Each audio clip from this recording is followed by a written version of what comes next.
السلام عليكم ورحمة الله وبركاته، والصلاة والسلام على سيدنا محمد وعلى آله وأصحابه أجمعين. جماعة الخير، أهلا بكم في فيديو جديد.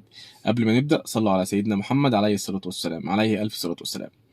عايز أقولك على حاجة مهمة جدا ولازم تاخد بالك منها. رب رمضان هو رب كل الشهور. رب رمضان هو رب كل الشهور.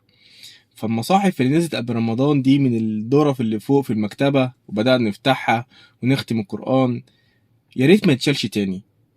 قيام الليل، التراويح اللي كنا بنصليها بالليل تستمر وتقيم الليل.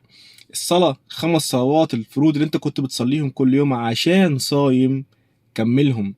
الصيام التزم بصيام اثنين وخميس. رب رمضان هو رب كل الشهور. رب رمضان هو رب كل الشهور.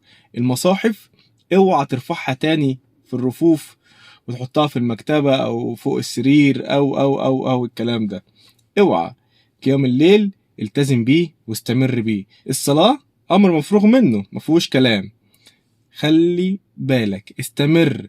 القوة والباور اللي انت كنت فيه في رمضان ده، رمضان وعايز استمر وعايز التزم واختم القرآن، استمر وانت لسه بطاقتك. استمر لحد ما الموضوع يبقى معاك طبيعي جدا، ان ده يبقى العادي بتاعك.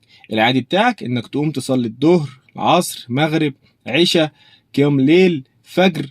ده العادي بتاعك. العادي بتاعك انك تقرا كل يوم صفحة او صفحتين من القرآن الكريم. العادي بتاعك انك تصوم اثنين وخميس من كل اسبوع. ده العادي المفروض يبقى بتاعك. خلي بالك بقوتك وبشغفك. استمر وان شاء الله تكمل. ما تنسوش دعم بالاشتراك في القناة واللايك والشير. جزاكم الله خيرا واشوفكم على خير، والسلام عليكم.